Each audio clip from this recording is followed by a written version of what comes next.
ये रमजान आने अल्लाह ताला के उसके गुनाहों की माफी न हो सके, इस एक महीने में वो तौबा न कर सके, वो अल्लाह से अपने गुनाहों की माफी न मांग सके, उससे बड़ा बदनसीब कोई नहीं है। और तीसरा आदमी वरजुलुन अदरका इंदहुल किबरा वालिदाहु, जिसके माँ बाप उसको बुढ़ापे में मिल जाएं, फलम युदखिलाहुल जन्नह, और उसे जन्नत में दाखिल न कर पाए। इन तीन लोगों के लिए अल्लाह के नबी ने बद्दुआ की है और जिब्रील अमीन ने आमीन कही है। मेरे प्यारे साथियों, यही पैगाम आपको देना चाहता हूँ। बड़ी कीमती घड़ियां आपको मिलने वाली हैं, इसकी कदर कीजिएगा। मोबाइल में जाया मत कीजिएगा, फेसबुक में बर्बाद मत कीजिएगा, गेम खेल करके बर्बाद मत कीजिएगा, दिन भर सो करके बर्बाद मत कीजिएगा। एक एक मिनट को कीमती समझिएगा। बहुत बड़ा मेहमान आपके पास आने वाला है, अल्लाह का मेहमान आने वाला है, उसकी कदर। मेरे भाइयों, खुतबे मसनूना के बाद मैंने आपके सामने कुरान करीम की सूरह आले इमरान की एक आयत पढ़ी और उस आयत में अल्लाह ताला ने अपनी एक बहुत बड़ी नेमत का जिक्र किया है। यूं तो कुरान में अल्लाह ताला ने बहुत सारी नेमतों को बयान किया, मगर सूरह आले इमरान की इस आयत में अल्लाह ताला ने जिस नेमत को बयान किया है, उस नेमत को बयान करके अल्लाह ने एहसान भी जताया है कि हाँ, हमने ये नेमत देख करके तुम पर एहसान किया। अब सवाल ये पैदा होता है, वो कौन सी नेमत है? आइए कुरान खोलते हैं, सूरह आले इमरान की आयत नंबर है 164। लक़द मन्नल्लाहु अलल मुमिनीना इज़ बअस फ़ीहिम रसूलन मिन अनफुसिहिम। अल्लाह तबारक व तआला ने मोमिनों के ऊपर बहुत बड़ा एहसान किया। क्या एहसान किया? इस बात फीहिम रसूलन, अल्लाह ने उनके बीच में एक रसूल भेजा। कैसा रसूल भेजा? मिन अनफुसिहिम, जो उन्हीं में से है। ये कहने की क्या जरूरत थी कि उन्हीं में से है? ये कहकर के अल्लाह ताला ये बताना चाहता है कि मेरे बंदो, हमने जो रसूल भेजा, जो नबी भेजा, वो कोई फरिश्ता नहीं है, वो कोई नूर की मखलूक नहीं है, वो भी इंसान है। और जिस तरीके से तुम एक माँ बाप से पैदा हुए, वो भी आमना का और अब्दुल्ला का बेटा है। तुम बीमार पड़ते हो, मेरा नबी भी बीमार पड़ता है।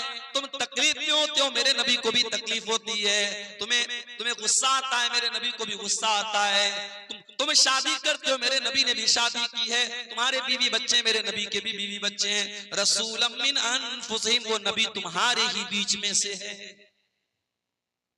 उस नबी का काम क्या है? यतलू अलैहिम आयातिही, वो कुरान की आयतों को पढ़ पढ़ के तुमको सुनाता है। व युज़क्कीहिम, और वो तुमको पाक करता है, तुम्हें पवित्र करता है, तुम्हें गंदगियों से निकालता है, तुम्हें बुराइयों से निकालता है। कभी मौका मिले मेरे नौजवानों, सीरत की कोई भी किताब आप उठा के देख लो, नबी के दौर में मक्का के हालात क्या थे, कौन सी ऐसी बुराई थी उस समाज में जो नहीं होती थी। लोग मुर्दार खाया करते थे, लोग सूद खाया करते थे, लोग ज़िना किया करते थे, लोग कत्ल किया करते थे, लोग बेटियों को जिंदा जमीन में गाड़ दिया करते थे। हलाल और हराम की कोई तमीज न थी। बाप के मरने के बाद अपनी सौतेली माँ से बेटा शादी कर लिया करता था। औरतें जानवरों की तरह मार्केट में बिका करती थी। निकाह करने का अजीब व गरीब तरीका उनके समाज में राइज था। पर्दा नाम की कोई चीज न थी, हया नाम की कोई चीज न थी। खाने काबा का तवाफ करते थे नंगे होकर के, मादरजाद नंगे होकर के खाने काबा का तवाफ करते थे। अल्लाह के घर में खाने काबा में 360 बुत रखे थे जिनकी वो इबादत किया करते थे। हज भी करते थे, तवाफ भी करते थे, लब्बैक भी पढ़ते थे, मगर देसी घी में मिलावट किया करते थे। जब लब्बैक पढ़ते थे तो क्या कहते थे? लब्बैक अल्लाहुम्मा लब्बैक ला शरीक लक इल्ला शरीकन तमलिकुहु व मा मलक। कहते थे अल्लाह मैं हाजिर हूँ, अय अल्लाह मैं हाजिर हूँ, अय अल्लाह तेरा कोई शरीक नहीं है सिवाय एक शरीक के जिसको तूने अपना शरीक बनाया है और जिसका तू मालिक है। यानी वो अल्लाह के साथ दूसरों को शरीक भी किया करते थे। मुख्तलिफ किस्म की बुराइयां उनके अंदर थी। अल्लाह के नबी दुनिया में आए और आपने उन बुराइयों को खत्म किया। वयुज़क्कीहिम, वो नबी तुम्हें पाक करने के लिए आए हैं, वो तुम्हें गंदगियों से निकालने के लिए आए हैं। वयुअल्लिमुहुमुल किताब वल हिकमा, और वो तुम्हें किताब और हिकमत की तालीम देने के लिए आए हैं। वो नबी तुम्हारे लिए टीचर बनकर के आए हैं, वो नबी तुम्हारे लिए मुअल्लिम बनकर के आए हैं। अफसोस की बात है, हमारा नबी तो टीचर बनकर के आया, हमारा नबी तो पढ़ाने वाला लिखाने वाला बनकर के आया, हमारा नबी तो किताबों हिकमत की तालीम लेकर के आया। और उस नबी के मानने वाले आज पूरे भारत में सबसे ज्यादा जाहिल मौजूद हैं। आज पूरे भारत में लिटरेसी में और तालीम में सबसे पीछे अगर कोई कौम है तो मुसलमान कौम है। न हम दीन के हैं न दुनिया के। लोग समझते हैं मुसलमान के बच्चे मदरसे में पढ़ते, कहां पढ़ते हैं मदरसे? भारत सरकार की रिपोर्ट है कि मुसलमानों के 2% बच्चे सिर्फ मदरसे में पढ़ते हैं। जो पढ़ने वाले बच्चे उसमें 2% मदरसे में पढ़ते हैं, और उसमें भी कितने ऐसे बच्चे हैं 4 साल पढ़ा, 5 साल पढ़े, उसके बाद पढ़ाई उन्होंने। गौर करो मेरे भाइयों, जो नबी दुनिया में टीचर बनकर के आए, पढ़ाने वाले बनकर के आए, और जिस नबी के ऊपर कुरान की पहली आयत की नाजिल हुई, इक़रा बिस्मि रब्बिकल लज़ी खलक़, पढ़ो उस रब के नाम से जिसने पैदा किया। आज उस नबी के मानने वाले, उस नबी का कलमा पढ़ने वाले आज जाहिल, और जाहिल होने का ये नतीजा है कि आज पूरे भारत में जिसका जो जी चाहता है हमारे साथ। अभी आपने देखा दिल्ली की सरजमीन पर नमाज पढ़ी जा रही है, और एक पुलिस वाला आता है और नमाज की हालत में नमाजियों को जूता मारा। मैंने पढ़ा मीडिया में कि उसके खिलाफ कार्रवाई भी हो रही है, मगर आप ये देखिए कि नफरत किस लेवल तक पहुंच गई। मैं इसको सही नहीं ठहरा रहा हूं कि मुसलमान मस्जिद के बाहर सड़क पर क्यों सब बना रहा है, लेकिन हमें इस सवाल का भी जवाब तलाश करने की जरूरत है कि हमारे भारत में बहुत सारे त्योहार सड़क पर मनाए जा रहे हैं। हर तीसरे दिन कोई ना कोई त्योहार सड़क पर मनाया जा रहा है। अगर हफ्ते में या साल में एक नमाज अगर सड़क पर होती है तो इतना बड़ा कानून का उल्लंघन होता है कि तुम नमाजी को जूते से मारो। इसका मतलब ये हुआ, इस्लाम के दुश्मनों को अगर चिढ़ है तो आपकी नमाज से, उनको नफरत है तो आपके शायर से, उनको नफरत है आपकी इबादत से, आपकी नमाज से, उन्हें आपसे नफरत नहीं है। आप इस्लाम छोड़ दें, आप उनके रंग में रंग जाएं, आप शिर्क करने लगे, आप उनके बुतों के आगे सजदा करने लगे, आप उनकी नजर में महबूब हो जाएंगे। जब तक आप नमाज पढ़ रहे हैं, अल्लाह के आगे सर झुका रहे हैं, जब तक आपके अंदर तौहीद है, आप उनकी नजर में बुरे बने। हालात ये, और हम साहब क्या कर रहे हैं? हम ये कर रहे हैं साहब कि हमारी कौम नाच गाने में लगी हुई। अभी मैं एक इलाके में तकरीर करने गया, पूरा इलाका अहले हदीसों का इलाका है। मुझे लोगों ने कहा मौलाना आप तकरीर में बयान कर दीजिएगा, यहाँ शादी ब्याह में ढोल ताशा बजता है, नाच गाना होता है। अहले हदीसों की बस्ती है, कुरान और हदीस पर चलने का दावा करने वालों की बस्ती है। इसी झारखंड की सरजमीन पर मैं गया था, और वहां लोगों ने बताया कि हमारे बस्ती में जब शादी होती है तो नाच गाना भी होता है, ढोल ताशा भी। ये हालात हमारी कौम के हैं मेरे भाई। जरा गौर करो, जो नबी हमें गंदगियों से पाक करने के लिए आया था, और जिस नबी से मोहब्बत का हम दावा करते हैं, उस नबी के मकाम को कभी समझा है मेरे भाई? वयुज़क्कीहिम वयुअल्लिमुहुमुल किताब वल हिकमा, हमने तुमको जो नबी दिया है वो तुम्हें पवित्र करने के लिए, पाक करने के लिए आया है, तुम्हें कुरान सिखाने के लिए आया है, तुम्हें हदीस सिखाने के लिए आया है। व इन कानू मिन क़ब्ल लफ़ी ज़लालिन मुबीन, उस नबी के आने के पहले तुम खुली हुई गुमराही में थे। एक सहाबी अल्लाह के नबी के पास आते हैं, अय अल्लाह के नबी मैंने इस्लाम लाने के पहले बहुत सारे गुनाह किए हैं, अय अल्लाह के नबी क्या मेरे गुनाह सब के सब तौबा से माफ हो जाएंगे? आपने फरमाया अत-तौबतु तादिमु मा क़ब्लहा, तौबा से पहले तुमने जितने गुनाह किए थे, सच्ची तौबा करने के बाद सारे गुनाह माफ हो जाएंगे। अय अल्लाह के नबी मैंने अपने हाथों से अपनी बेटी को जिंदा जमीन में गाड़ा था, मैंने अपनी बेटी को दफन किया था, अपनी बेटी को, अपनी मासूम बच्ची को अपने हाथों से कत्ल किया था, उसको गड्ढे में डाला था, उसको कब्र में जिंदा डाल दिया था। अय अल्लाह के नबी क्या मेरा ये गुनाह भी अल्लाह ताला माफ कर देगा? सहाबी बयान कर रहे हैं, आंखों से आंसू बह रहे हैं, अपनी मासूम बच्ची को याद करके रो रहे हैं। नबी अकरम की आंखों में भी आंसू आ गए। आपने फरमाया, ऐ मेरे सहाबी, अल इस्लामु यहदिमु मा क़ब्लहु व तौबतु तादिमु मा क़ब्लहा। इस्लाम लाने के पहले तुमने जो गुनाह किए थे, इस्लाम लाने के बाद वो सारे के सारे माफ हो जाएंगे, और तौबा करने से पहले तुमने जो गुनाह किए थे, तौबा करने के बाद सब माफ हो जाएंगे। नबी अकरम तो इन रस्म और रिवाज को खत्म करने आए थे। जिस समाज में बेटियां पैदा होती थी तो समाज के लिए कलंक मानी जाती थी। बेटी पैदा होती थी, बेटी के बाप का चेहरा काला पड़ जाता था। अल्लाह ताला ने कुरान में नक्शा खींचा है, वइज़ा बुश्शिरा अहदुहुम बिल उन्सा ज़ल्ल वजहु मुस्वद्दन व हुवा कज़ीम।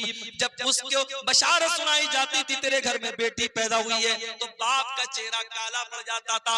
यतवारा मिनल कौमि मिन सूइ मा बुश्शिरा बिही, वो अपनी कौम को अपना चेहरा नहीं दिखाता था। अयुमसिकुहु अला हुनिन यदुस्सुहु फित्तुराब, कि क्या कहूं, अगर इस बेटी को पालता हूं तो समाज में जलील होना पड़ेगा, और दूसरा रास्ता यह कि अपनी बेटी को जिंदा जमीन में गाड़ दूं। वो जिंदा जमीन में गाड़ देते थे। मेरे नबी ने आकर के बताया, बेटी जमीन में गाड़ने वाली चीज नहीं है, बेटी तो रहमत होती है, बेटियां तो अनमोल होती है। मेरे नबी ने आके बताया, मन आला जारियतैन हत्ता तबलुगा जा यौमल क़ियामति अना व हुवा कहातैन। जिसको अल्लाह ने दो बेटियां दे दी और दो बेटियों की उसने अच्छी परवरिश कर ली, दोनों बेटियां जवान हो गईं, उनकी अच्छी जगह उसने शादी कर दी। अल्लाह के नबी फरमाते हैं, दो बेटियों का बाप क़यामत के दिन इस हाल में आएगा जैसे ये दोनों उंगलियां एक दूसरे के साथ मिली हुई हैं, दोनों उंगलियां जैसे एक दूसरे के साथ सटी हुई हैं। वो बेटियों का बाप अपने नबी के साथ आएगा क़यामत के दिन। आपने कुरान की आयत पढ़ के सुनाई, वइज़ल मौऊदतु सुइलत बिअय्यि ज़म्बिन क़ुतिलत। जब जिंदा जमीन में गाड़ी गई लड़की से पूछा जाएगा, जिस बेटी को उसके बाप ने जमीन में दबाया था, दफन किया था, उस बेटी से पूछा जाएगा, बिअय्यि ज़म्बिन क़ुतिलत, ऐ बच्ची तुझे तेरे माँ बाप ने क्यों मारा था, तेरे बाप ने तुझे क्यों कत्ल किया था। मेरे नबी ने आकर के दुनिया का सबसे बड़ा पाप करार दिया कि कोई अपनी औलाद को कत्ल। आज भी कत्ल हो रही है औलाद, आज तरीका बदल गया है। वो क्या करते थे, पैदा होने के बाद मारते थे, हम पैदा भी नहीं होने देते, मां के पेट में मार देते। मेरे पास एक लेडी डॉक्टर का मैसेज आया व्हाट्सएप के ऊपर, हैदराबाद की रहने वाली है, अभी नई नई डॉक्टर हुई हैं, कहने लगी मौलाना साहब मेरे पास एबॉर्शन के बहुत सारे केस आते हैं, कुंवारी लड़कियां आ रही हैं, शादी नहीं हुई है, किसी के साथ नाजायज ताल्लुक हुआ, हमल ठहर गया, आकर के एबॉर्शन करवा रही है, मैं क्या करूं। मैंने कहा जायज नहीं है। मैंने कहा एक ही कंडीशन में ये चीज जायज हो सकती है, शादीशुदा औरत है और मियां बीवी के दरमियान ताल्लुक हुआ और सीरियस कंडीशन है, अगर हमल ठहरता है और पैदाइश होती है, औरत की जान को खतरा है, तो वहां शरीयत का उसूल है कि अगर माँ को भी खतरा है और बच्ची माँ के पेट में अभी बच्चा या बच्ची जो भी है, अगर छोड़ा जाता है तो माँ की जान खतरे में पड़ेगी, तो माँ को बचाया जाएगा और उस हमल को साकित कर दिया जाएगा। वो एक सीरियस कंडीशन की बात है, बाकी एबॉर्शन करना जायज है। जानते एबॉर्शन में क्या होता है? जाइए यूट्यूब पर आप वीडियो में देख लीजिए। जब ये एबॉर्शन होता है तो अल्ट्रासाउंड के जरिए ये बताया गया, दिखाया गया कि उस मासूम बच्चे को मां के पेट में इस बेरहमी से मारा जाता है, उसके बदन के टुकड़े टुकड़े किए जाते हैं। मेरे भाई, जो 1400 साल पहले के वो जाहिल, वो अपनी बेटियों को एक बार मारते थे और पैदा होने के बाद मारते थे, और आज वो बेटी का बाप अपनी बेटी को उसकी मां के पेट में मार रहा है और डॉक्टर के जरिए मरवा रहा है और इंजेक्शन के जरिए मरवा रहा है। आज का इंसान इस कदर गिर चुका है। आज औरतों के लोग बात करते हैं। अभी 8 मार्च को लोगों ने कहा वुमेन्स डे, महिला दिवस, महिला अधिकार दिवस, औरतों को अधिकार मिले। कौन से अधिकार की बात? फलस्तीन के गाजा शहर में डेली हजारों औरतें मर रही हैं। दूध पिलाने वाली औरतें भूखी हैं, उनके बच्चों को पिलाने के लिए उनके बदन में ताकत नहीं, अपने बच्चों को दूध पिला सके। प्रेग्नेंट औरतें, हमल वाली औरतें हैं, पेट पेट में बच्चा है, खाने को हफ्तों से न खाने को खाना है न पीने को पानी है, 400 500 औरतों पर एक लैट्रीन है। वो जानवरों जैसी जिंदगी वो औरतें गुजार रही हैं और दुनिया में तहजीब का ठेकेदार बना है अमेरिका और तहजीब का ठेकेदार बना है इसराइल, और ये सब उस जुल्म को सही करार दे रहे हैं और जुल्म पर चुप है और उन औरतों पर जुल्म हो रहा है। और ये साफ दुनिया को कह रहे हैं महिला के अधिकार का दिवस मनाओ, वुमेन्स राइट डे मनाओ। ये ढकोसले है मेरे भाइयों। औरतों को अगर हक दिया है किसी मजहब ने तो इस्लाम। मेरी माँ और बहनों, अगर तारीख और इतिहास के पन्ने उठा के देखो तो तुम अल्लाह के नबी का शुक्रिया अदा करोगे, तुम इस्लाम का शुक्रिया अदा करोगी कि इस्लाम ने तुम्हें जीने का अधिकार दिया। जिस दौर में तुम्हें जीने का अधिकार नहीं था, पैदा होने के बाद बेटियों को मार दिया जाता था, उस समाज में अल्लाह के नबी ने बेटियों की परवरिश पर जन्नत की बशारत। अम्मा आयशा फरमाती हैं, एक दिन मैं घर में बैठी हुई थी, एक मांगने वाली आती है, भीख मांगने वाली आती है, उसके साथ जो छोटी छोटी बच्चियां हैं, उसने मुझसे कुछ खाने को मांगा। मैंने घर में तलाश किया, मुझे एक खजूर मिली, मैंने वो खजूर उठा करके उस औरत को दे दी। उस औरत ने खजूर के 2 टुकड़े किए और दोनों बेटियों को दे दिया। वलम ताकुल मिनहा शैया, और खुद कुछ नहीं खाया। माँ माँ होती है मेरे भाई, माँ खुद भूखी रहती है, बच्चों को खिलाती है। जिनकी माएं जिंदा है, माओ की कदर करो।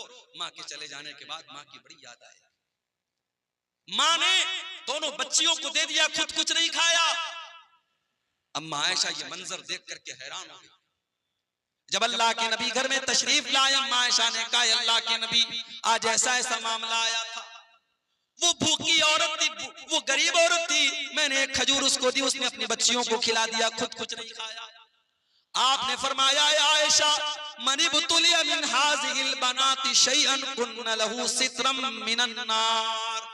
आयशा, ये बेटियां तो अल्लाह ताला की तरफ से बहुत बड़ा इम्तिहान होती हैं, बहुत बड़ी परीक्षा होती हैं, और जिसको अल्लाह ताला बेटी देकर के आजमाता है और इस इम्तिहान में वो खरा उतर जाता है, वो इस इम्तिहान को पार कर लेता है, कुन्न लहू सित्रम मिनन नार। वो बेटियां अपने माँ बाप को जहन्नम की आग से बचाने का काम करती है। मेरे नबी दुनिया में बेटियों की के रक्षक बनकर के आए। बेटी बचाओ का नारा मेरे नबी ने लगाया था। आज दुनिया की सरकारें लगाती है बेटी पढ़ाओ बेटी बचाओ, बेटी पढ़ाओ और बेटी बचाओ का नारा तो मेरे नबी ने लगाया था। मगर आज अफसोस की बात यह है, सीमांचल की धरती पर कह रहा हूं, बड़े जिम्मेदारी के साथ, मैं आपके इस इलाके में फेमस हो गया हूं। मुझसे यूपी में लोग कहते हैं कि मौलाना आपका प्रोग्राम कटिहार में बहुत होता है, पूर्णिया में बहुत होता है, सीमांचल के इलाकों में बहुत होता है। हालांकि ऐसा भी नहीं, बहुत ज्यादा नहीं होता, लेकिन चूंकि यूट्यूब वगैरह पे आ रहा है, लोगों को लगता है ज्यादा होता है। इस इलाके में मैं आता हूँ, लोग आप मुझसे मोहब्बत करते हैं।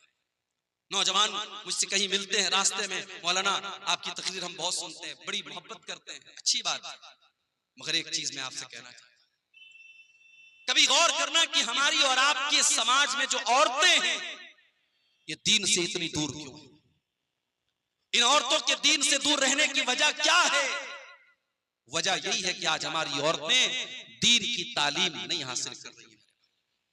या तो हम उनको पढ़ाते ही नहीं, या पढ़ाते हैं स्कूल में पढ़ाते हैं, कॉलेज में पढ़ाते हैं, यूनिवर्सिटी में पढ़ाते हैं, बीएड करा दिया, एमए करा दिया, बीए करा दिया, हमारी बेटियों को दीन सिखाने वाला। इसीलिए समाज में जितने रस्मों रिवाज हैं, इन्हीं औरतों की वजह से चल रहे हैं। जब तक आप इन औरतों को दीन नहीं सिखाएंगे, नबी ने फरमाया था बेटी पढ़ाओ बेटी बचाओ। अल्लाह के नबी ने फरमाया था, तलबुल इल्म फरीज़तुन अला कुल्li मुस्लिम। इल्म हासिल करना हर मुसलमान के लिए कंपलसरी है, अनिवार्य है, जरूरी है। हर मुसलमान, चाहे वो मर्द हो चाहे वो औरत हो, उसके लिए दीन का सीखना जरूरी है। रमजान का महीना आ रहा है, अब कौन कौन सी चीजों से रोजा टूट जाता है? माफ कीजिएगा, ये सिर्फ अब्दुल गफ्फार सलफी का जानना जरूरी नहीं, हर आदमी का जानना जरूरी। इंजेक्शन से रोजा टूटता है कि नहीं टूटता है? ताकत का इंजेक्शन लगाने से रोजा टूटता है कि नहीं टूटता है? कान में दवा डालने से रोजा टूटता है कि नहीं टूटता है? आंख में ड्रॉप डालने से रोजा टूटता है कि नहीं टूटता है? पानी चढ़ाने से रोजा टूटता है कि नहीं टूटता है? ब्लड देने से रोजा ये मसाइल है मेरे भाई, जिनका ताल्लुक रोजे से है, आपको जानना चाहिए। आपको अपने उलमा से पूछना चाहिए। अल्लाह के नबी ने फरमाया तलबुल इल्म फरीज़तुन अला कुल्li मुस्लिम, इल्म का हासिल करना हर मुसलमान के ऊपर फर्ज है। तो जिस तरीके से लड़कों को और मर्दों को दीन सीखना जरूरी है, उसी तरीके से औरतों को दीन सीखना जरूरी है। ये 1400 साल पहले ये नारा मेरे नबी ने लगाया था, बेटी बचाओ बेटी पढ़ाओ। और आगे बढ़िए, जिस नबी का हम कलमा पढ़ते हैं, जिस नबी को हम मानते हैं, कभी गौर किया आपने उस नबी की शान क्या है? अभी एक बहुत बड़े हिंदुस्तान के मौलाना का बयान में सुन रहा था। जमीयत उलमाए हिंद के वो सेक्रेटरी हैं, सदर हैं, बड़े बुजुर्ग आलिम हैं, बड़ी इज्जत करता हूं मैं उनकी। मौलाना अरशद मदनी साहब बूढ़े हैं, बुजुर्ग हैं, हिंदुस्तान में मुसलमानों के नुमाइंदा आलिम माने जाते हैं। उनका एक बयान में सुन रहा था, अपने तलबा को नसीहत कर रहे थे कि उलमाए देवबंद ने जो कह दिया है उसको पत्थर की लकीर समझ के उसको पकड़ लो, कहीं और मत जाना। क्या ये तासुब नहीं है मेरे भाई? क्या ये तासुब नहीं है कि आपने अपने उलमाए देवबंद को और अपने उलमा को मासूम का दर्जा दे दिया कि जो उन्होंने कह दिया वो पत्थर की लकीर है? अहले हदीस अगर खिलाफ है तो इसी के खिलाफ है मेरे। अहले हदीस का यही दावा है कि अगर दुनिया में कोई ऐसी हस्ती है जो मासूम है तो वो हस्ती है जनाब मोहम्मद रसूलुल्लाह सल्लल्लाहु अलैहि वसल्लम। और मौलाना अल्ताफ हुसैन हाली ने 100 साल पहले नक्शा खींचा था और कहा था, नबी को जो चाहे खुदा कर दिखाए, इमामों का रुतबा नबी से बढ़ाए, मज़ारों पे जा जा के नजरें चढ़ाए, शहीदों से जा जा के मांगे दुआएं, न तौहीद में कुछ फर्क इससे आए, न इस्लाम बिगड़े न ईमान जाए। बिल्कुल सही कहा था मौलाना अल्ताफ। हमारी कौम आज नबी का मकाम, नबी से बढ़ के इमामों का मकाम बता रही है। अपने उलमाए देवबंद को कहा जा रहा है उनकी हर बात पत्थर की लकीर। अरे उलमा की बात छोड़ दो, इमामों की बात छोड़ दो, अरे मेरे नबी की शान तो ये है कि मेरे नबी के रहते हुए अगर कोई दूसरा नबी आ जाए तो उसकी भी नहीं चलती। आइए मैं दलील आपको दे देता हूं। सूरह आल इमरान में अल्लाह ने फरमाया,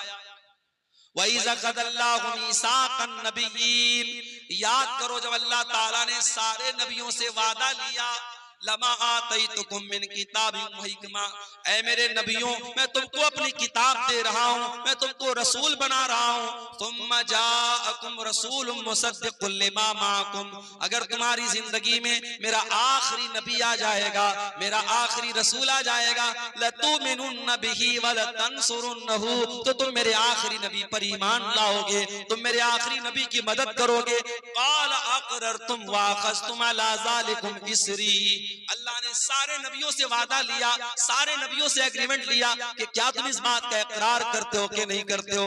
कालू अक़ररना, सारे नबियों ने कहा कि हाँ अल्लाह हम इकरार करते हैं। काला फशहदू व अना माकुम मिनश शाहिदीन, अल्लाह ने फरमाया ऐ मेरे नबियों तुम गवाह रहना और मैं भी इस बात के ऊपर गवाह हूं। ये है मेरे नबी का।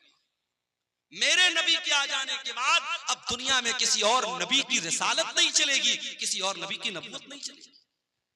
कयामत के पहले हजरत ईसा अलैहिस्सलाम भी दुनिया में आएंगे तो वो अपनी शरीयत लेकर के नहीं आएंगे, अपना लॉ लेकर के नहीं आएंगे, अपना कानून लेकर के नहीं आएंगे। वो भी अगर पैरवी करेंगे तो जनाब मोहम्मद रसूलुल्लाह सल्लल्लाहु अलैहि वसल्लम के कानून की पैरवी। मेरे भाइयों, हजरत उमर फारूक एक बार तौरात का एक नुस्खा लाते हैं और उसको पढ़ने लगे। तौरात का नुस्खा लाए, पढ़ने लगे। अल्लाह के नबी वहीं पर बैठे हुए और अल्लाह के रसूल का चेहरा गुस्से से लाल। हजरत उमर की नजरें तो किताब की तरफ है, तौरात की तरफ है, वो नजर उठा करके अल्लाह के रसूल का चेहरा नहीं देख रहे हैं। अबू बकर सिद्दीक रज़ी अल्लाह ताला अन्हु ने कहा कि ऐ उमर जरा अल्लाह के नबी का चेहरा देख ले, कितने गुस्से में अल्लाह के। हजरत उमर ने देखा अल्लाह के रसूल का गुस्से वाला चेहरा, फौरन तौरात का नुस्खा जमीन पर दे मारा और कहा औज़ु बिल्लाहि मिन गज़बिल्लाहि, मैं अल्लाह की पनाह चाहता हूं अल्लाह के गजब से। रज़ीतु बिल्लाहि रब्बा व बि मुहम्मदिन रसूला व बिल इस्लाम दीना, मैं अल्लाह को अपना रब मानता हूं, मैं मोहम्मद सल्लल्लाहु अलैहि वसल्लम को अपना रसूल मानता हूं और मैं इस्लाम को अपना दीन मानता हूं। उसके बाद अल्लाह के नबी ने फरमाया वल्लज़ी नफ्सु मुहम्मदिन बियदिही, उस अल्लाह की कसम जिसके हाथ में मोहम्मद की जान है, ऐ उमर कान खोल करके सुन लो, लौ बदालकुम मूसा, अगर आज मूसा अलैहिस्सलाम भी दुनिया में आ जाएं और तुम मुझे छोड़ करके मूसा अलैहिस्सलाम की पैरवी करने लगो, उनके पीछे पीछे चलने लगोगे, लज़ललतुम अन सवाइस सबील, तो तुम सीधे रास्ते से भटक जाओगे। और अगर आज मूसा अलैहिस्सलाम भी जिंदा हो जाएं, अगर आज मूसा अलैहिस्सलाम भी जिंदा हो जाएं तो उनको भी मेरी इत्तिबा करनी पड़ेगी, मेरी पैरवी करनी पड़ेगी। ये है अजमत हमारे नबी की, ये मकाम है मेरे भाई। हमारे नबी तो वो है मेरे भाइयों जो रस्म और रिवाज को खत्म करने के लिए दुनिया में आए थे, आखिरी नबी बन के आए थे। हमारे नबी की मिसाल कैसी है? अल्लाह के नबी एक हदीस में मिसाल बयान करते हैं, एक इंसान ने बड़ा खूबसूरत मकान बनाया, बड़ा बेहतरीन मकान बनाया, बस एक ईंट की जगह छोड़ दी। अब लोग आते हैं मकान का चक्कर लगाते, कहते यार मकान तो बहुत अच्छा है, बस एक ईंट की कमी है। अल्लाह के नबी फरमाते हैं कि वो एक ईंट मैं हूं, मैं नबूवत की आखिरी ईंट हूं, मैं खातमुन नबिय्यीन हूं, मैं आखिरी नबी हूं, मेरे बाद अब कोई और नबी आने वाला। अल्लाह के नबी खातमुन नबिय्यीन हैं, अब आपके बाद दुनिया में कोई नबी आएगा। और इसीलिए आप देखिए कि अल्लाह के रसूल की जिंदगी में एक बहुत खतरनाक रस्म रिवाज थी। किसी ने अगर किसी बच्चे को पाल लिया तो वो उसका सगा बाप माना जाता था। अभी मेरे पास एक साहब का कॉल आया कि मैंने बेटे को पाला है, मुझे औलाद नहीं हो रही थी, बच्चे को पाला है, तो ये तो पता है कि बच्चे के बाप की जगह जब निकाह पढ़ा जाएगा तो मेरा नाम नहीं बल्कि उसके बच्चे के बाप का नाम लिया जाएगा। लेकिन मैं ये पूछना चाह रहा था कि आधार कार्ड बनवाना है, पैन कार्ड बनवाना है, क्या उस पर मैं अपना नाम दे सकता हूं? मैंने कहा भाई ये देख लो, आप अगर टेक्निकल मजबूरी है, आधार में अगर आप अपना नाम ही दे सकते हैं, बच्चे के ओरिजिनल बाप का नाम नहीं दे सकते, मजबूरी है तो अलग बात है। शरीयत तो यही कहती है कि आपको ओरिजिनल बाप का नाम देना पड़ेगा। बच्चे को पाल लेने से आप बच्चे के बाप नहीं बन जाते, शरीयत का कायदा तो यही। इसीलिए मुसलमानों के यहाँ बच्चों को गोद लेना बहुत मुश्किल टफ मामला है, इसलिए कि इस्लाम बच्चे को गोद लेने पर उसके ओरिजिनल बाप का ही नाम उसके नाम के साथ लगाया जाएगा, पालने वाले का नाम नहीं चलेगा। इस्लाम ने बड़ी सख्ती के साथ इस बात पर अल्लाह के नबी ने हजरत ज़ैद को बेटे की तरह पाला था और इतनी मोहब्बत से पाला था कि लोग ज़ैद इब्ने हारिसा को ज़ैद बिन मोहम्मद कहने लगे, अल्लाह के रसूल का बेटा कहने लगे। और हजरत ज़ैद की शादी जब हजरत ज़ैनब के साथ हुई और मियां बीवी में जब अच्छी तरीके से निभा नहीं हो पाया और हजरत ज़ैद ने अपनी बीवी को तलाक दे दिया, अल्लाह ने हुक्म दे दिया, ऐ मोहम्मद सल्लल्लाहु अलैहि वसल्लम, आप हजरत ज़ैनब की इद्दत पूरी हो जाने के बाद उनसे निकाह कर लें। गौर करो मेरे भाइयों, उस जमाने के रिवाज के हिसाब से हजरत ज़ैनब अल्लाह के नबी की बहू लगती थी, हजरत ज़ैद की बीवी थी, आपकी बहू लगती थी उस जमाने के रिवाज के हिसाब से। और अल्लाह ताला की तरफ से यह हुक्म दिया गया कि आप ज़ैनब से निकाह कर लीजिए। अल्लाह के नबी घबराने लगे, लोग मुझे ताना मारेंगे, लोग मुझे बुरा भला कहेंगे, मैं क्या जवाब दूंगा? अल्लाह ने फरमाया, या अय्युहन नबी ला तुतिल काफिरीन वल मुनाफिकीन, ऐ नबी आप काफिरों की पैरवी न करें, मुनाफिकों की पैरवी न करें। ऐ नबी अल्लाह ने जो हुक्म दिया आप उस हुक्म को मान ले। वतख्शन नास वल्लाहु अहक्कु अन तख्शा, ऐ नबी आपको लोगों से डरने की जरूरत नहीं है, आपको अल्लाह से डरना है, अल्लाह से डरिया। नबी ने शादी कर हजरत ज़ैनब बिन्त जहश से। अल्लाह के नबी ने जब उन्होंने उनकी तलाक हो गई, इद्दत पूरी हो गई, अल्लाह के नबी ने शादी कर। अब जैसे ही शादी हो गई, अब अल्लाह के नबी के ऊपर मुनाफिकीन की तरफ से एतराज होने लगा, यहूदियों की तरफ से एतराज होने लगा, साहब इन्होंने तो अपनी बहू से निकाह कर लिया। अब जरा गौर करना मेरे भाइयों, जब ये एतराज होने लगा कि अल्लाह के नबी ने अपनी बहू से निकाह कर लिया है, अल्लाह ताला ने कुरान में अपने नबी का डिफेंस किया और कुरान में अल्लाह ने आयत नाजिल की, मा काना मुहम्मदुन अबा अहदिम मिर रिजालिकुम, ओ लोगो मोहम्मद सल्लल्लाहु अलैहि वसल्लम तुम में से किसी मर्द के बाप नहीं है। उनकी औलाद तो जितने उनके बेटे पैदा हुए सब बचपन में इंतकाल कर गए। जब उनका कोई बेटा जवान ही नहीं हुआ तो जब वो किसी मर्द के बाप नहीं है तो फिर उनकी बहू कहां से आ गई? जब वो किसी मर्द के बाप नहीं है, उनके सारे बच्चे बचपन में इंतकाल कर गए, तो तुम ये क्यों कहते हो उन्होंने अपनी बहू से निकाह? उनका दूसरा एतराज ये था कि चलो ठीक है, इन्होंने निकाह कर लिया ज़ैनब से, और जैनब इनकी 5वीं बीवी थी और सारे मुसलमानों को ऑर्डर था कि 4 से ज्यादा शादी नहीं कर सकते और अल्लाह के नबी की ये 5वीं बीवी थी। इस पर भी लोगों ने एतराज किया कि सबके लिए अलग कानून, इनके लिए अलग कानून क्यों है? अल्लाह ने उसका भी जवाब दिया, वलाकिर रसूल अल्लाह, ये अल्लाह के रसूल हैं, ये तुमसे पूछ करके निकाह नहीं करेंगे। इनको अल्लाह ने इजाजत दी है, इसलिए इन्होंने ज़ैनब से निकाह किया है। आम मुसलमानों के लिए अलग हुक्म है और नबी के लिए अल्लाह की तरफ से अलग हुक्म है, तुम्हें एतराज करने का कोई हक हासिल नहीं है। तीसरा एतराज ये किया गया कि अगर अपनी बहू से निकाह कर भी लिया जमाने के रस्म रिवाज को तोड़ने के लिए, तो ये काम कोई और भी कर सकता था, इन्होंने क्यों किया? ये रस्म तो किसी और के जरिए भी तोड़ी जा सकती थी, ये रस्म अल्लाह के रसूल के जरिए क्यों तोड़ी गई? अल्लाह ने फरमाया व खातमन नबीय्यीन, मेरा नबी आखिरी नबी बन करके आया। जब मेरा नबी रस्म रिवाज को नहीं तोड़ेगा तो कौन तोड़ेगा? मेरे नबी तो रस्म रिवाज को तोड़ने ही के लिए दुनिया में आए। ये अलग बात है, वो नबी रस्म रिवाज को तोड़ने के लिए आए थे। उस नबी के उम्मती आज रस्म रिवाज को तोड़ने वाले नहीं बल्कि बढ़ाने वाले, बढ़ा रहे हम रस्म रिवाज। शादी के पहले अभी आपने देखा है बहुत बड़ी शादी हो रही है गुजरात के जामनगर शहर में, मुंबई और गुजरात के बहुत बड़े उद्योगपति घराने में शादी हो रही है और शादी में 9 अरब रुपये खर्च हो चुके। अभी ये शादी के पहले के फंक्शन में 9 अरब रुपये खर्च हो चुके। और ऐसा नहीं कि ये सिर्फ उनके दूसरे मजहब के लोगों में हो रहा है, मुसलमानों का भी बहुत बुरा हाल है।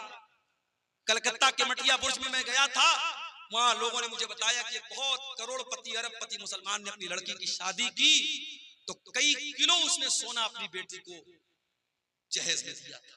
किलोग्राम नहीं, किलो में उसने अपनी बेटी को जेवरात से लाद दिया था अपनी बेटी। कई शादी हो रही है तो जितने बाराती आ रहे हैं सब बारातियों को सूट दिया जा रहा है, सारे बारातियों को सोने की अंगूठी दी जा रही है। ये मुसलमानों क्या भी ये हाल हो रहा है? आपके सीमांचल के इलाके में क्या जहेज की रस्म नहीं है?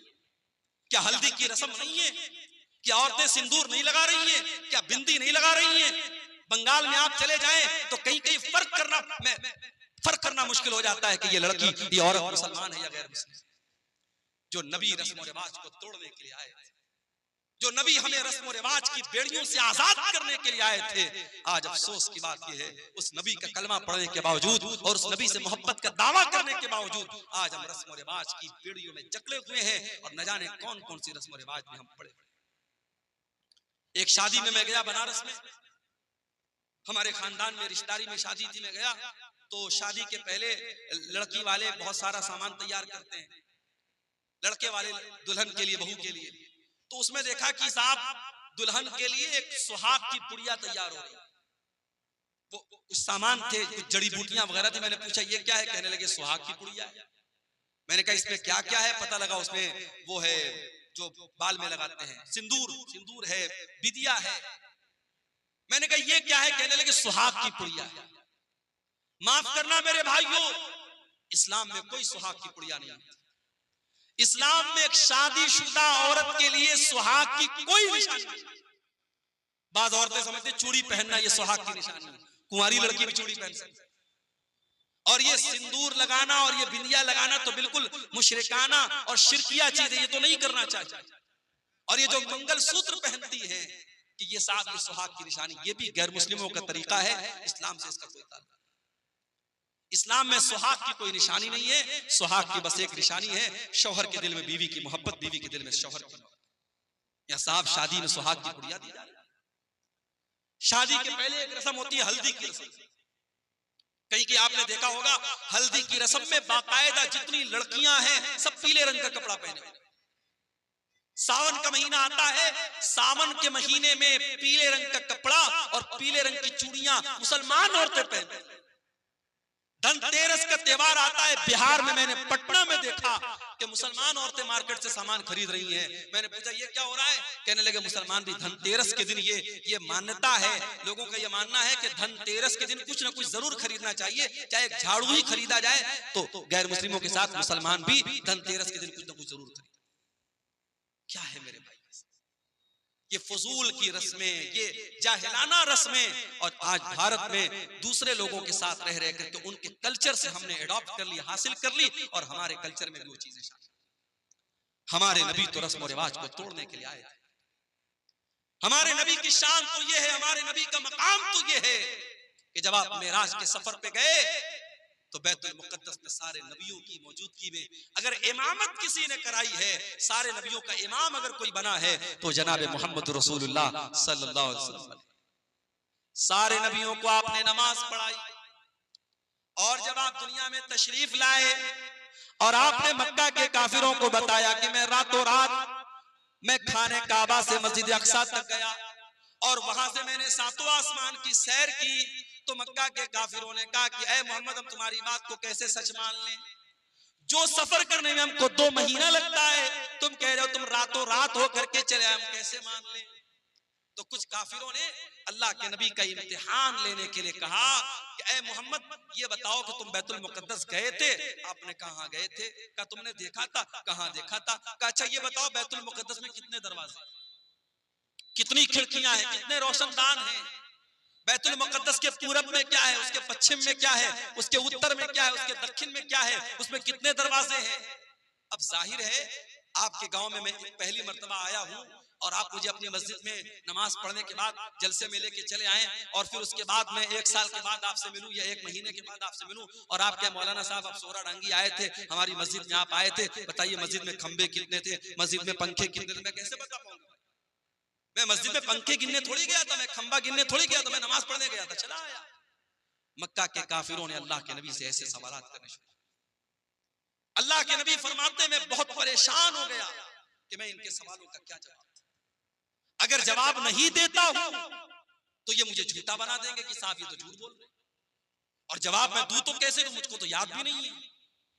अल्लाह तबारक व तआला ने दुनिया का पहला वीडियो अल्लाह के नबी के सामने लाकर, अल्लाह के नबी फरमाते हैं कि बैतुल मुकद्दस का पूरा वीडियो, मैं वीडियो अपनी जबान में कह रहा हूं, अल्लाह के नबी ने फरमाया कि बैतुल मुकद्दस का पूरा व्यू, पूरा मंजर मेरे सामने रख दिया गया और जो जो वो सवाल करते थे बैतुल मुकद्दस का वो मंजर अल्लाह ताला मेरे सामने ले आता था। वो पूछते थे कितने दरवाजे हैं, मैं गिन के बता देता था इतने दरवाजे। वो पूछते थे कितने खंबे हैं, मैं गिन के बता देता था इतने। ये हमारे नबी की शान है। हमारे नबी तो वो नबी हैं जो दुनिया में पत्थर खाते हैं, जो दुनिया में जुल्म सहते हैं, किसके लिए? हमारी और आप। वो नबी मानवता को बचाने के लिए, इंसानियत को बचाने के लिए आए थे। वो नबी इंसानियत के मोहसिन थे मेरे प्यारे साथ। हमारी और आपकी जिंदगी का मकसद है अपने बच्चों के लिए मेहनत करना, अच्छा मकान बनाना, बैंक में सेविंग करना, प्रॉपर्टी खरीदना, अपने बच्चों को अच्छा फ्यूचर देना। मेरे नबी का मिशन क्या था? मेरे नबी का मिशन सिर्फ एक था, फलाल्लका बाकिउन नफ्सका अला आसारिहिम इल्लम युमिनु बिहाज़ल हदीस यसफा। ऐ नबी आपको लोगों के ईमान लाने की इतनी चिंता, इतनी फिक्र है कहीं आप अपनी जान न दे दें। ऐ नबी लोगों के ईमान लाने की चिंता में कहीं अपनी जान न दे दे, आपको इतनी फिक्र है लोगों के ईमान लाने। आपने ताइफ में पत्थर भी खाए, आपने मक्का से ताइफ का 100 किलोमीटर का सफर पैदल तय किया है।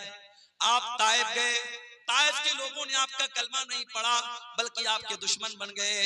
आपके ऊपर ईमान लाना तो बड़ी दूर की बात है, उन्होंने आपका मजाक उड़ाया। आप जब ताइफ से निकल करके जाने लगे, ताइफ के उन लोगों ने अल्लाह के नबी के ऊपर पत्थर बरसाए। मेरे नबी के जिस्म के ऊपर इतने पत्थर बरसाए गए, आपके जिस्म से खून बहने लगा और खून बह बह करके आपके जूते में जम गया। मेरे प्यारे भाइयों, उस नबी ने पत्थर भी खाए हैं तो हमारे और आपके लिए खाए हैं। वो नबी हमारे और आपके लिए मोहसिन बन करके आए थे। इसीलिए अल्लाह ताला कुरान करीम में कहता है, वमा अरसलनाका इल्ला रहमतल लिल आलमीन। ओ लोगों, हमने तुमको वो नबी दिया है जो सारी कायनात के लिए रहमत बन करके आए थे, रहमत बन करके आए थे। और ये मत समझो कि नबी सिर्फ इंसानों के लिए रहमत बन करके आए, नबी तो जानवरों के लिए भी रहमत बन करके आए। अभी खेरिया हाट से हम गुजरे, हमारे भाई ने कहा मौलाना साहब यहाँ मवेशियों की मार्केट लगती है और जो जानवर को जो बेचने वाले होते हैं बड़ा जुल्म करते हैं जानवरों के साथ। वल्लाह जब हम ये सुनते हैं तो तकलीफ होती है। हमारे नबी ने जानवरों के साथ भी जुल्म करने की तालीम दी। अरे जिस नबी के उम्मती जानवर के साथ जुल्म नहीं कर सकते, उस नबी के उम्मती आतंकवादी और दहशतगर्द कैसे? मेरे नबी ने तो एक बकरे को ज़बह करने के टाइम भी हुक्म दिया है कि बकरे को ज़बह करने के टाइम छुरी तेज कर लो, बकरे के सामने छुरी मत तेज करो ताकि उसको डबल डबल तकलीफ ना हो। जानवर को ज़बह करना है, हलाल करना है, अल्लाह ने उसको हमारे लिए हलाल बनाया है, उसका गोश्त हम खाएंगे, मगर उसको हलाल करने का, ज़बह करने का भी तरीका बताया है अल्लाह के नबी ने, उसमें तरीका ऐसा बताया उसको तकलीफ। और आज मेडिकल साइंस भी ये कहती है कि जो झटके से जानवर को मारते हैं, कभी आप YouTube पर देखिए, जो झटके से जो मारा जाता है और गर्दन के ऊपर ऐसे जो है वो जो चापड़ होता है और उससे मारते हैं, तो वो जो तरीका जानवर को मारने का होता है और जो इस्लाम का तरीका है गले पर छुरी चलाने का, दोनों में बहुत फर्क है। और इस्लामी तरीके में जानवर की जान फौरन निकल जाती है, उसको तकलीफ नहीं। जानवरों के साथ भी अल्लाह के नबी ने रहम का बर्ताव करने का। सफर में आप जा रहे हैं, अचानक एक जगह से चींटियों के पास से आप गुजरे, सहाबे किराम को चींटी काटने लगी, सहाबे किराम ने आग लगाई और चींटियों को जला दिया। अल्लाह के नबी को पता चला, अपने सहाबा को डांटा और आपने कहा कान खोल करके सुन लो, आग का अजाब आग का रब ही दे सकता है, आग का अजाब कोई और नहीं दे सकता। चींटी को भी जलाने का आपको अधिकार नहीं है, चींटी को जला नहीं सकता। उसी सफर में अल्लाह के नबी जा रहे थे, एक सहाबी ने एक लाल चिड़िया के बच्चों को ले लिया और लाल चिड़िया जब अपने घोंसले में आई, बच्चों को नहीं देखा, फड़फड़ाने लगी। अल्लाह के नबी की नजर चिड़िया के ऊपर पड़ी, आपने कहा इसके बच्चे को किसने छीना है? एक सहाबी ने कहा अल्लाह के नबी मैंने छीना है। आपने फरमाया जाओ उसके बच्चों को लौटा दो। एक चिड़िया को उसके बच्चे से जुदा करने की तालीम मोहम्मद रसूलुल्लाह ने नहीं दी है। जो एक चिड़िया को उसके बच्चों से दूर करने की तालीम नहीं दे सकते हैं, वो किसी माँ से उसके बच्चे को दूर करने की तालीम कैसे दे सकते हैं? अल्लाह के नबी फरमाते हैं, एक औरत ने बिल्ली को पकड़ा और बिल्ली को बांध दिया, कैद कर दिया, न खाने को देती थी न पीने को देती थी, यहां तक कि बिल्ली मर गई। अल्लाह के नबी फरमाते वो बुढ़िया जहन्नम में जाएगी, एक बिल्ली को बेवजह मारने की वजह से वो जहन्नम में जाएगी। दूसरी हदीस में अल्लाह के नबी फरमाते हैं, एक फाहिशा औरत ने, एक बदचलन औरत ने, जब वो कुएं से पानी निकाल रही थी, एक कुत्ता प्यास से मर रहा था, उसने अपने चमड़े के मोजे में पानी निकाला और कुत्ते को पिला दिया। उसके इस अमल की वजह से अल्लाह ताला ने उस फाहिशा औरत को बख्श दिया, उसको माफ कर दिया। ये मेरे नबी की रहमत है। जानवरों के साथ भी अच्छा सलूक करने की आपने तालीम दी। और जानवर ही नहीं, मेरे नबी तो बेजान चीजों के लिए भी रहमत बन करके आए। वो हदीस आपने सुनी होगी, अल्लाह के नबी खजूर के तने पर खड़े होकर खुतबा देते थे। एक औरत की नजर पड़ी, उसने देखा अल्लाह के नबी खजूर के तने पर खड़े होकर खुतबा देते हैं। उसने कहा ऐ अल्लाह के नबी हमें अच्छा नहीं लगता है, आप खजूर के तने पर खड़े होकर के खुतबा दे, हमें अच्छा नहीं लगता है। उस औरत का बेटा बढ़ई का काम करता था, उसने कहा अल्लाह के नबी मैं अपने बेटे से कह करके एक बेहतरीन मिंबर आपके लिए बनवा दूंगा। पता ये चला कि आपके उलमा और आपके रहनुमा अगर तकलीफ में और मुसीबत में हैं, तो आप ये मत कह के पल्ला झाड़ दीजिए कि साहब हमसे क्या मतलब है। अगर आपके उलमा को जरूरत है आपकी, तो आप उनकी मदद कीजिए। सहाबे किराम अपने नबी को अगर देखते थे कि यहाँ मेरे नबी को किसी चीज की जरूरत है, तो सहाबे किराम अपने नबी की मदद करते थे। यहाँ हालात क्या है, लॉकडाउन लगा, मस्जिदों में पढ़ाने वाले इमाम और मदरसे में प्राइवेट पढ़ाने वाले टीचर 5,000 10,000 जिनकी तनख्वाहें थी, लॉकडाउन में उनकी तनख्वाहें बंद हो गई। मस्जिद की कमेटी ने कह दिया मौलवी साहब हमारे पास पैसा नहीं है, मदरसे वालों ने कह दिया हमारे पास बजट नहीं है। कितने मदरसे में पढ़ाने वाले मौलवियों को मैं जानता हूं, उन्होंने कर्जे ले लेकर के लॉकडाउन का टाइम गुजारा। कितने मस्जिदों के इमाम को मैं जानता हूं, उन्होंने लोगों के सामने हाथ फैला करके अपना काम चलाया मेरे। और आज जब लॉकडाउन खत्म हो गया और जिंदगी नॉर्मल हो गई, उन्हीं मौलवियों ने और उन्हीं इमामों ने ये तय कर लिया कि आज के बाद हम मदरसे में नहीं पढ़ाएंगे। हम की कोई छोटी मोटी दुकान कर लेंगे, कोई छोटा मोटा बिजनेस कर लेंगे, कोई कारोबार कर लेंगे, मगर हम ये गुलामी की जिंदगी नहीं गुजारेंगे। ये गुलामी की जिंदगी नहीं। मेरे भाइयों, अपने इमामों का, अपने उलमा का ख्याल रखा। नबी के दौर में अल्लाह के नबी लकड़ी के तने पर खड़े होकर खुतबा दे रहे हैं, औरत देखती है, कहती है अल्लाह के नबी हमसे देखा नहीं जाता है, मेरा बेटा बढ़ई का काम करता है, मैं मिंबर ला करके तैयार करके आपको दे दूंगी। अगला जुमा आया, खुतबे जुमा के लिए अल्लाह के नबी मस्जिद में आए, देखा मिंबर आके रखा हुआ है और खजूर का तना कोने में पड़ा हुआ है। अल्लाह के प्यारे नबी मिंबर के ऊपर चढ़े, खुतबा देने लगे। हदीस के अल्फाज है, बुखारी की रिवायत है, फसाहतिन नखला, खजूर के तने से रोने की आवाज आने लगी, खजूर के तने से रोने की आवाज आने लगी। अल्लाह के नबी मिंबर से उतरे और उस खजूर के तने को अपने सीने से लगाया। जब आपने सीने से लगाया तो रोने की आवाज आनी बंद हो गई और सिसकने की आवाज आने लगी। अल्लाह के नबी ने फरमाया, अगर मैं इसको सीने से न लगाता तो कयामत तक ये रोता रहता। और उसके बाद आपने फरमाया, इन्नहा कानत तबकी अला मा कानत तस्मउ मिन ज़िक्र, चूंकि इस मिंबर पर खड़े होकर के मैं अल्लाह का जिक्र करता था, मैं कुरान बयान करता था, मैं हदीस बयान करता था, इसलिए ये लकड़ी का तना रो रहा है। मेरे प्यारे साथियों, मेरे नबी उस लकड़ी के तने के लिए रहमत बन करके आए थे। हम और आप इतने बड़े बदनसीब हैं कि आज उस नबी, जो नबी जिस नबी से लकड़ी का तना भी मोहब्बत करता था, हम इतने बड़े बदनसीब हैं कि उस नबी से का नाम तो हम लेते हैं, उस नबी से मोहब्बत का दम तो भरते हैं, मगर उस नबी की सुन्नतों से हम पीछे हैं, उस नबी के तरीके से हम पीछे हैं। न हमारी शादी ब्याह उस नबी के तरीके के मुताबिक है, न हमारा लेन देन उस नबी के तरीके के मुताबिक है, न हमारा अखलाक उस नबी के तरीके के मुताबिक है। हमारा नौजवान तो नौजवान 60-60 साल के बूढ़े जब सैलून में जाते हैं और सैलून में जाकर के अपनी दाढ़ी को मुड़ाते हैं और क्लीन शेव होते हैं, उन्हें शर्म आनी चाहिए, उन्हें गैरत आनी चाहिए और उन्हें सोचना चाहिए कि उनके नबी ने कहा था कि दाढ़ी को छोड़ दो, उनके नबी ने मना किया था कि दाढ़ी को मत छेड़ो, दाढ़ी को मत काटो, दाढ़ी को मत मूड़ो। जिस नबी ने दाढ़ी को छोड़ने का हुक्म दिया था, आज उस नबी के उम्मती सैलून में जाकर के दाढ़ी साफ करवा रहे हैं। जिस नबी ने सारी जिंदगी पाक दामनी की जिंदगी गुजारी थी, जो नबी इतने हयादार थे कि अल्लाह के नबी के बारे में सहाबा कहते हैं कि कुंवारी लड़की से भी ज्यादा आप शर्मीले थे। आज उस नबी के मानने वाले और उस नबी का कलमा पढ़ने वाले बेशर्म होते चले जा रहे हैं, बेगैरत होते चले जा रहे हैं। इस कौम की लड़कियों को देख लो, इस कौम के लड़कों को देख लो, आज बेहया होते चले जा रहे हैं। मेरे प्यारे साथियों, उस लकड़ी के तने को भी अपने नबी से मोहब्बत थी। अगर हमें मोहब्बत होती तो हम भी उस नबी के तरीके और आगे बढ़े। वो नबी हमसे बहुत मोहब्बत करते थे, वो नबी हमें बहुत चाहते थे।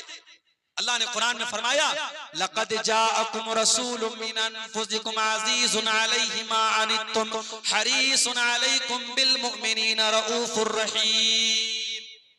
ऐ मुसलमानों, हमने तुमको वो रसूल दिया है जो जान से ज्यादा तुमसे मोहब्बत करते हैं, जो तुम्हें फायदा पहुंचाने की पूरी कोशिश करते हैं, जो तुम्हें तकलीफ से बचाना चाहते हैं। अल्लाह के नबी की सीरत में आप ये वाक़यात हैं। मिसवाक से आप कितनी मोहब्बत करते थे। इंतकाल के पहले भी आपने हजरत आयशा के भाई अब्दुर्रहमान के हाथ में मिसवाक देखी, हजरत आयशा को इशारा किया, हजरत आयशा ने अपने भाई से मिसवाक को लिया, अपने दांतों से नरम किया। अल्लाह के नबी ने अपने आखिरी टाइम भी मिसवाक किया है। मिसवाक से इतनी मोहब्बत करते थे अल्लाह के नबी, उसके बावजूद आपने अपनी उम्मत की आसानी के लिए क्या फरमाया, लौला अन अशुक्का ला उम्मती ला अमरतुहुम बिस्सिवाक इंदा कुल्ली सलाह। अगर मैं अपनी उम्मत के लिए परेशानी न समझता, अगर मैं अपनी उम्मत के लिए मुसीबत न समझता तो मैं मिसवाक को कंपलसरी कर देता, जरूरी कर देता। लेकिन अगर मैं मिसवाक को जरूरी कर देता, मेरी उम्मत परेशानी में पड़ जाती, इसलिए मिसवाक को आपने जरूरी करार दिया।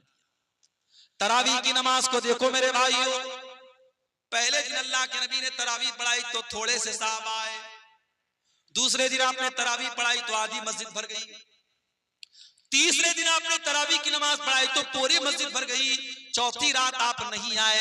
जब फजर की नमाज में आप आए, आपने फरमाया मैं जानबूझ करके नहीं आया। ऐ मेरे साहबा, इस नमाज को लेकर के तुम्हारा जज्बा मैंने देखा, तुम्हारा शौक मैंने देखा। खशीतु अन तुफरज़ अलैकुम, मैं डर गया कि कहीं तरावीह की नमाज तुम्हारे लिए फर्ज न हो जाए।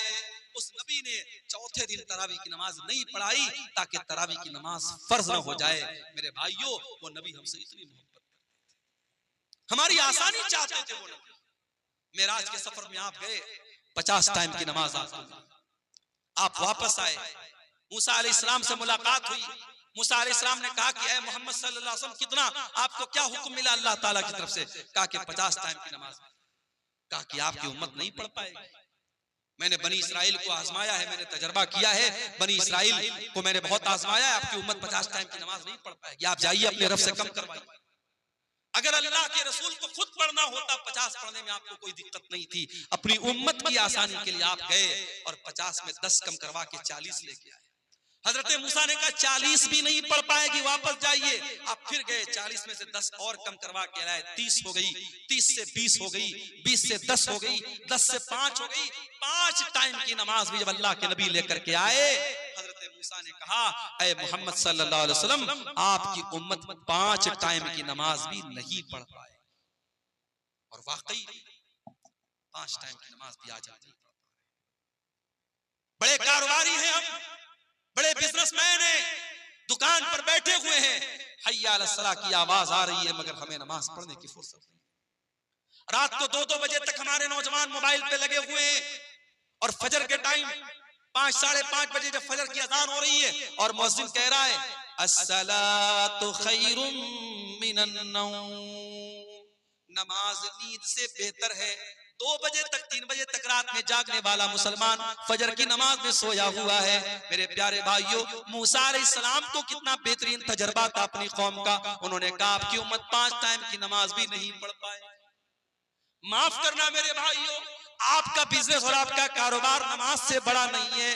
आप कारोबार भी कीजिए, आप बिजनेस भी कीजिए, लेकिन नमाज अपने टाइम पर पढ़िए। अल्लाह कुरान में कहता है रिजालुल ला तुल्हीहिम तिजारतुन वला बैउन अन जिक्रिल्लाहि व इकामिस सलाह। मेरे नेक बंदे वो हैं, मेरे मोमिन बंदे वो हैं, उनका कारोबार, उनका बिजनेस, उनकी तिजारत उनको नमाज से गाफिल नहीं करता है। वो कारोबार भी करते हैं, वो बिजनेस भी करते हैं, और नमाज का टाइम होता है तो नमाज पढ़ते हैं। यखाफून यौमन ततक़ल्लबु फीहिल क़ुलूब वल अबसार, वो कयामत के दिन से डरते हैं, वो अल्लाह के अजाब से डरते हैं, वो पाबंदी से नमाज पढ़ते हैं।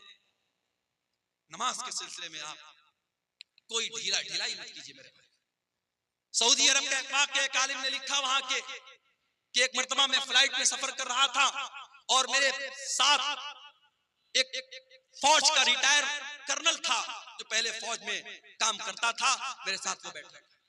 कहते मैंने फ्लाइट में सफर किया, फ्लाइट से हम लोग उतरे, एयरपोर्ट पर काफी देर तक हम बैठे थे, दूसरी फ्लाइट का इंतजार कर रहे थे। मैंने एक बात नोटिस की कि थोड़ी थोड़ी देर पर वो इंसान किसी को फोन करता है और कहता है कि बेटा आपने नमाज पढ़ लिया। बार बार जोहर का टाइम आया, बेटे से पूछ रहा है नमाज पढ़ लिया। असर का टाइम आया, बेटा पूछ रहा है नमाज पढ़ लिया। मैंने पूछा ये किससे आप बार बार पूछ रहे? फौज का रिटायर कर्नल था सऊदी अरब का। उसने उस मौलाना को जवाब दिया कि हाँ, ये मैं अपने बेटे को कॉल करता हूँ, और मैं हर नमाज के टाइम मेरा मामूल है अपने बेटे को कॉल करके पूछता हूँ कि तूने नमाज पढ़ी कि नहीं पढ़ी। तरबियत इसको कहते हैं। अपने बच्चों को अच्छा खिला देना, अच्छा पहना देना, अच्छे स्कूल में एडमिशन करा देना, उनके घर बना देना, उनके लिए LIC ले लेना, उनके लिए बैंक बैलेंस बना देना। माफ करना, तरबियत यही नहीं है। तरबियत ये भी है कि आप अपने बच्चों की आखिरत की फिक्र करें, अपने बच्चों की नमाज की फिक्र करें। इसीलिए अल्लाह कुरान में कहता है वअमुर अहलका बिस्सलाति वस्तबिर अलैहा, खुद भी नमाज की पाबंदी करो और अपने बच्चों को नमाज का पाबंद बनाओ। अल्लाह के नबी फरमाते हैं मुरू औलादकुम बिस्सलाति वहुम अबनाउ सबई सिनीन, जब तुम्हारे बच्चे 7 साल के हो जाएं उनको नमाज का हुक्म दो, वज़रिबूहुम अलैहा, और जब 10 साल के हो जाएं और नमाज न पढ़े तो उनकी पिटाई करो। अच्छा, 7 साल के बच्चे को पीटने का हुक्म नहीं दिया अल्लाह ने। हमारे यहाँ 6-6 साल के बच्चे स्कूल जाते हैं, सर्दी के मौसम में 5 बजे स्कूल की वैन आती है, माँ जबरदस्ती, बच्चा आंख मल रहा है, उसकी नींद अभी लग रही है, माँ तैयार करती है, ड्रेस पहनाती है, स्कूल का बैग देती है, जबरदस्ती उसको वैन में बिठाती है। मेरे भाइयों, ये सिस्टम सही नहीं है। 7 साल तक तो चाइना में और जापान में आप देख लें, 7 साल तक के बच्चों को तो ऐसे ही खेल खेल में पढ़ाया जाता है, बच्चों को मारा नहीं जाता, बच्चों को पीटा नहीं जाता। ये सबक दिया था जनाब मोहम्मद रसूलुल्लाह सल्लल्लाहु अलैहि वसल्लम ने। 7 साल का बच्चा है, प्यार से समझाओ, मोहब्बत से समझाओ। हाँ, 10 साल का हो गया, अब उसके बिस्तर अलग कर दो। 10 साल का लड़का हो गया, 10 साल की लड़की हो गई, एक बिस्तर पे मत सुलाओ। 2 लड़के हैं, एक बिस्तर पे मत सुलाओ, बिस्तर अलग कर दो, चादर अलग कर दो, कंबल अलग कर दो। हमें बड़ी हैरत हो रही है साहब, 10 साल का लड़का हो गया तो क्या हो गया, हम बिस्तर क्यों अलग कर दें? इस्लाम वहां से शुरू होता है जहां से आपके सोचने की सरहदें खत्म हो जाती हैं। इस्लाम वहां से शुरू होता है। 10 साल का लड़का जो होता है समझदार होने लगता है, उसके अंदर फिजिकल चेंजेस आने लगते हैं। 10 साल की लड़की अब धीरे धीरे बालिग हो रही है। इस्लाम ने कितना पाकीज़ा मजहब है। 10 साल का लड़का या लड़की हो जाए, इस्लाम कहता बिस्तर अलग कर दो, ताकि अब वो जवानी की तरफ जब बढ़े तो उनके दिल में कोई गलत ख्याल ना आए, और एक बिस्तर पे अगर सोएंगे तो उनके दिल में गलत ख्याल पनप सकते हैं। इस्लाम ने बिस्तर को अलग करने का हुक्म दिया, और अल्लाह के नबी ने कहा 10 साल का बच्चा हो जाए और नमाज न पढ़े तो उसकी पिटाई। हमें वो नबी मिले हैं मेरे भाई, वो नबी मिले हैं जो हमसे इतनी मोहब्बत करते हैं, हमें ऐसी शरीयत दे करके गए, ऐसा दीन दे करके गए, उस दीन में कदम कदम पर हमारे लिए आसानी है। अभी हमने देखा दिल्ली के अंदर जो वाकया हुआ कि सड़क पर लोग नमाज पढ़ रहे हैं और पुलिस वाले ने अपने जूते से नमाजी को मारा। हमें बड़ा गुस्सा आया, बड़ा जलाल आया, मगर हम यहाँ पर एक बात ये भी कहेंगे कि इस्लाम की तालीम नहीं है कि आप पब्लिक प्लेस में नमाज पढ़ें। अगर आपकी नमाजी ज्यादा हो रहे हैं, जुमा में 2 जमात आप कर ले, ईद में 2 जमात कर ले, सड़क पे आप नमाज ना पढ़ें। हम अपने मुसलमान भाइयों को ये समझाएंगे कि आपका सड़क पर नमाज पढ़ना सही नहीं है, लेकिन हम साथ में अपने सरकार से, हुकूमत से ये भी कहेंगे कि ये भारत में कानून एक होना चाहिए, 2 तरीके का कानून नहीं होना चाहिए। किसी मजहब के त्योहार तो खुलेआम सड़कों पर मनाए जाएं और त्योहार मनाने वालों पर फूलों की बारिश की जाए, और दूसरे मजहब का मुसलमान अगर हफ्ता में जुमा की एक नमाज पढ़ ले तो आपका पुलिस वाला उसे जूतों से मार रहा है। ये 2 तरीके के कानून नहीं चलेंगे। और अगर मान लो हालात कभी दुनिया में ऐसे आ जाएं, सारी मस्जिदें खत्म हो जाएं और सारे जितनी अल्लाह की मस्जिदें हैं सारी मस्जिदों को लोग ढा दे, गिरा दे, तब भी माफ करना नमाज बंद होने वाली नहीं। इसलिए कि अल्लाह के नबी फरमाते हैं 6 चीजें अल्लाह ताला ने मुझको ऐसी दी है जो किसी और नबी को नहीं दी गई। ओती तो सित्तन लम योतहुन्न आदुन कबली, 6 चीजें अल्लाह ताला ने स्पेशल मुझको दी जो किसी और नबी को नहीं दी।